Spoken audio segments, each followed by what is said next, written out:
खबरों की ओर बढ़ने से पहले एक नजर सुर्खियों पर। विज्ञान की पढ़ाई में बिहार के बच्चे देश भर में अव्वल।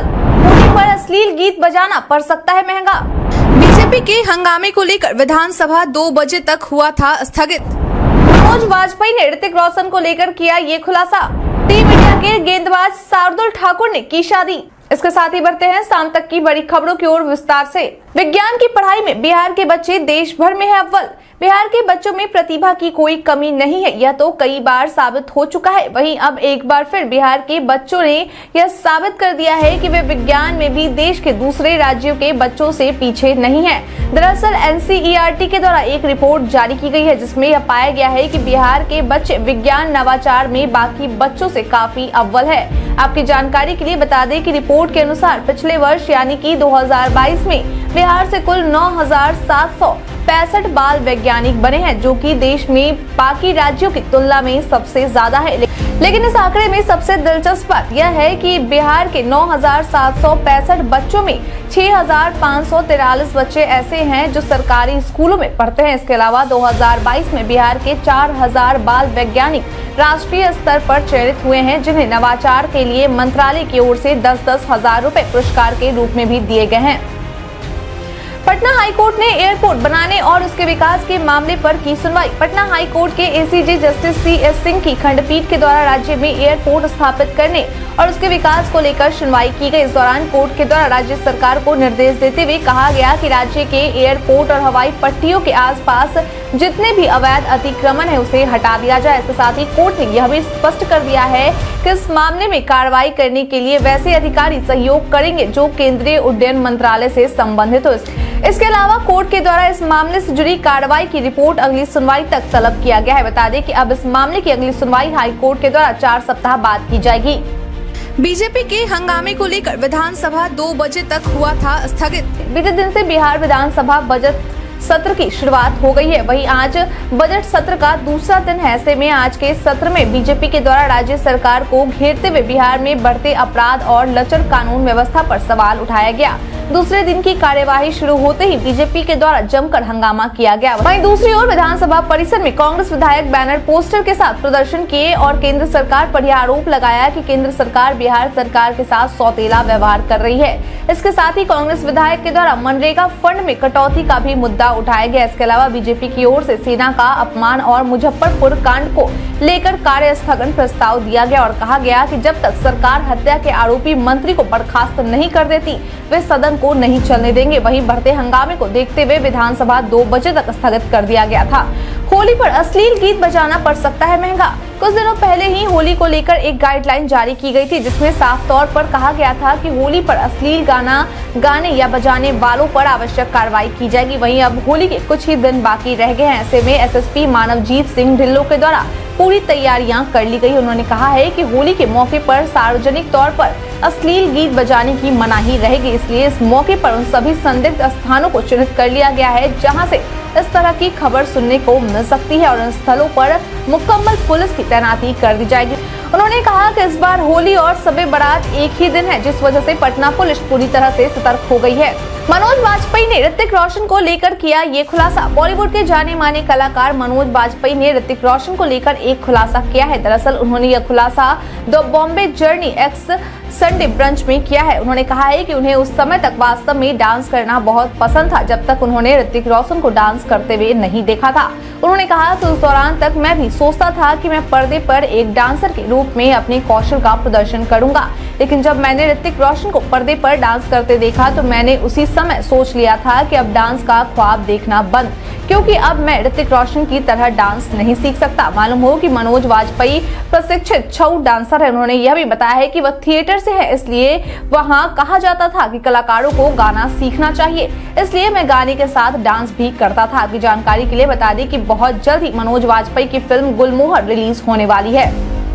राज्य में स्थापित होंगे 11 मेडिकल कॉलेज। बहुत जल्द ही राज्य सरकार के द्वारा बिहार में 11 मेडिकल कॉलेज की स्थापना की जाएगी, जिसमें से एक मेडिकल कॉलेज जो कि पूर्णिया में बनाया जा रहा है, जिसमें एमबीबीएस पढ़ाई की शुरुआत इसी वर्ष शुरू हो सकती है। आपकी जानकारी के लिए बता दें कि अन्य 10 मेडिकल कॉलेजों का निर्माण कार्य जिन स्थानों पर शुरू किया जा चुका है उनमें सीतामढ़ी, झंझारपुर, सिवान, समस्तीपुर, सारण, बक्सर, जमुई, बेगूसराय, वैशाली और भोजपुर शामिल है। इसके अलावा राज्य में स्वास्थ्य सेवाओं का विस्तार और आधारभूत संरचना विकास किया जाए। इसके लिए 1754.99 करोड़ रुपए की लागत से 243 विधानसभा क्षेत्र में एक प्राथमिक स्वास्थ्य केंद्र, 5 स्वास्थ्य उपकेंद्र, 136 सामुदायिक स्वास्थ्य केंद्र, 1397 स्वास्थ्य संस्थान की स्थापना की जाएगी। लोगों की शिकायतों को दूर नहीं करने पर 72 अफसरों को देना पड़ा जुर्माना। बिहार की राजधानी पटना के 72 अफसर ऐसे हैं जिन्हें लोगों की शिकायतों को दूर नहीं करने को लेकर बिहार लोक शिकायत निवारण अधिनियम के तहत जुर्माना देना पड़ा है। आपकी जानकारी के लिए बता दें कि इस अधिनियम के तहत पिछले 1 साल से काफी अधिक तेजी से कार्रवाई की जा रही है।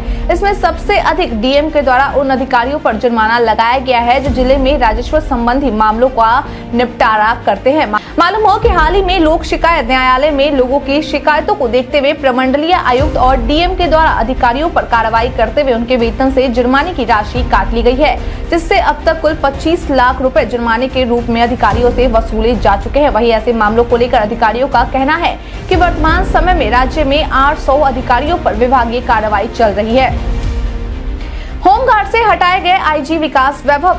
कुछ दिनों पहले डीजी शोभा अहोतकर और आईजी विकास वैभव के बीच एक विवाद हो गया था, जिसके बाद आईजी विकास वैभव के द्वारा अनुरोध किया गया था कि उन्हें उनकी पद से हटा दिया जाए क्योंकि उनकी जान को शोभा अहोतकर से खतरा है। वहीं अब इस मामले को लेकर बीते दिन राज्य सरकार के गृह विभाग के द्वारा संज्ञान लेते हुए एक अधिसूचना जारी किया गया है और 2003 बैच के आईपीएस अधिकारी आईजी विकास वैभव और 2009 बैच के आईपीएस अधिकारी डीआईजी विनोद कुमार को उनके पद से हटा दिया गया है। मालूम हो कि पद से हटाने के बाद उन्हें फिलहाल पुलिस मुख्यालय बुला लिया गया है और वेटिंग फॉर पोस्टिंग पर रखा गया है।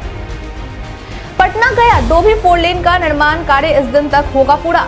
बीते दिन पटना हाईकोर्ट के जस्टिस CS सिंह की अध्यक्षता वाली खंडपीठ के द्वारा पटना गया डोभी राष्ट्रीय राजमार्ग के निर्माण कार्य संबंधित मामले को लेकर सुनवाई की गई। इस दौरान कोर्ट के द्वारा हाईवे का निर्माण कर रही कंपनियों से सवाल पूछा और साथ ही केंद्र और राज्य सरकार से NHAI और अन्य संबंधित पक्षों को हलफनामा दायर करने का निर्देश दिया। बता दें कि सुनवाई के दौरान हाईवे के निर्माण में लगी कंपनियों के द्वारा कोर्ट को बताया गया कि पटना गया डोभी राष्ट्रीय राजमार्ग के निर्माण का पहला फेज 31 मार्च 2023 तक पूरा कर लिया जाएगा। वहीं इस हाईवे का पूरा निर्माण लगभग 20 जून 2023 तक पूरा कर लिया जाएगा। मालूम हो कि अब इस मामले पर अगली सुनवाई कोर्ट के द्वारा 3 अप्रैल 2023 को की जाएगी।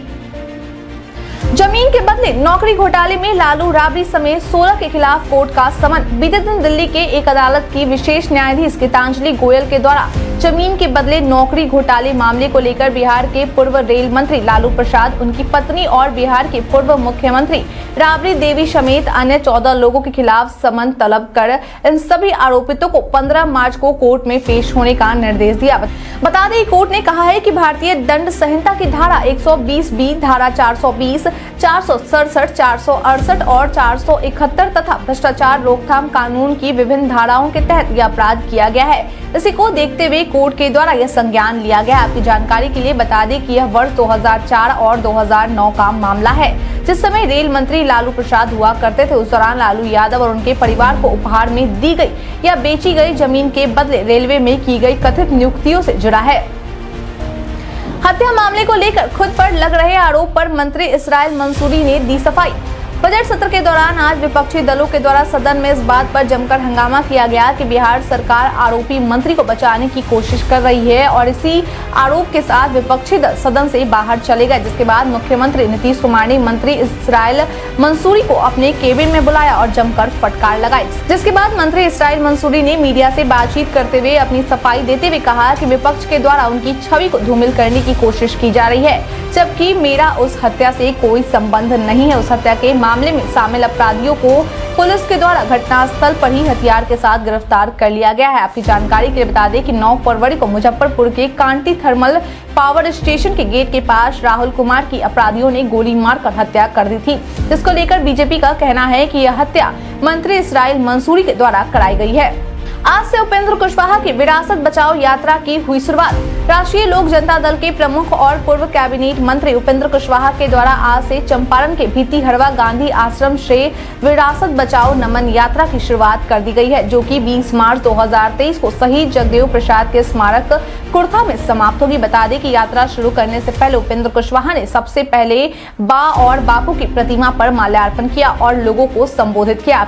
आपकी जानकारी के लिए बता दें कि उपेंद्र कुशवाहा की यह विरासत बचाओ नमन यात्रा राज्य के 28 जिलों में होते हुए दर्जन से अधिक महापुरुषों की जन्मस्थली और कर्मस्थली पर जाएगी, जहां वे सभी महापुरुषों को माल्यार्पण कर उन्हें सम्मान देंगे। वहीं मिली जानकारी के अनुसार इस यात्रा के दौरान उपेंद्र कुशवाहा लगभग 100 से ज्यादा जनसभा को संबोधित करेंगे और छात्रों, युवाओं और बुद्धिजीवियों से विरासत बचाने का आह्वान करेंगे। प्रशांत किशोर ने पीएम मोदी पर साधा निशाना। बीते दिन राजनीति रणनीतिकार प्रशांत किशोर अपने जनसुराज पदयात्रा के दौरान बिहार के सिवान पहुंचे। इस दौरान उन्होंने प्रधानमंत्री नरेंद्र मोदी पर निशाना साधते हुए कहा कि यहां के लोग सीधे नरेंद्र मोदी को वोट देने चले जाते हैं, जबकि नरेंद्र मोदी ने कभी बिहार में एक बैठक भी नहीं की है। आज के समय में बिहार के लोग सूरत जाते हैं और फैक्ट्री में काम करते हैं, क्योंकि नरेंद्र मोदी ने सूरत में कई फैक्ट्री लगवाई है। लेकिन मैं जानना चाहता हूं कि बिहार के लोगों से ऐसा क्या पाप हो गया है कि उन्होंने बिहार में 2-3 फैक्ट्री भी लगवाना सही नहीं समझा, क्योंकि मोदी जी को पता है कि बिहार की जनता फैक्ट्री नहीं चाहती। यहाँ की जनता जाति धर्म के नशे में ही अपनी जिंदगी गुजारना चाहती है। इसलिए अब आप सभी को धर्म जाति से ऊपर उठकर वोट करना है। आज हम आपके बीच इसलिए आए हैं ताकि आप सभी को जागरूक किया जा सके। आप सभी ये बातें खुद के लिए नहीं तो कम से कम अपने बच्चों के लिए जरूर सोचिए। टीम इंडिया के गेंदबाज शार्दुल ठाकुर ने की शादी। बीते दिन यानी कि सोमवार को टीम इंडिया के तेज गेंदबाज शार्दुल ठाकुर और मिताली पारलुरकर एक दूसरे के साथ 7 फेरे लेकर हमेशा के लिए गठबंधन में बन गए। बता दें कि शार्दुल ठाकुर ने अपनी शादी की तस्वीरें अपने सोशल मीडिया पर शेयर की है। मालूम हो कि शार्दुल ठाकुर और मिताली पारलुरकर ने मुंबई में मराठी रीति रिवाज से शादी की है। वहीं इनकी शादी में मेहमान के रूप में टीम इंडिया के कई क्रिकेटर भी शामिल हुए, जिनमें टीम इंडिया के कप्तान रोहित शर्मा भी शामिल थे। इसके अलावा इस शादी में युजवेंद्र चहल अपनी पत्नी धनश्री वर्मा के साथ पहुंचे। वहीं श्रेयस अय्यर ने शार्दुल ठाकुर की शादी में खूब जमकर नाचा। शार्दुल ठाकुर के द्वारा इंस्टाग्राम पर शेयर की गई इस तस्वीर में दोनों साथ में बेहद ही अच्छे और डैशिंग लग रहे हैं। जानिए आज बिहार में क्या है पेट्रोल डीजल के रेट। बिहार में आज यानी मंगलवार को पेट्रोल डीजल के रेट जारी किए गए। इसके बाद राजधानी पटना में आज पेट्रोल 107.22 रुपए और डीजल 94.02 रुपए प्रति लीटर में मिल रहा है। मुजफ्फरपुर में पेट्रोल 107.91 रुपए और डीजल 94.64 रुपए प्रति लीटर मिल रहा है। वहीं पूर्णिया में पेट्रोल की कीमत 108.72 रुपए और डीजल 95.40 रुपए प्रति लीटर है। भागलपुर में पेट्रोल की कीमत 108.26 रुपए और डीजल की कीमत 94.97 रुपए प्रति लीटर निर्धारित की गई है। इसके साथ ही गया में पेट्रोल की कीमत 108.31 रुपए और डीजल की कीमत 95.04 रुपए प्रति लीटर है। बता दें कि बिहार में पेट्रोल का रेट सबसे ज्यादा किशनगंज में है, जहां पेट्रोल 109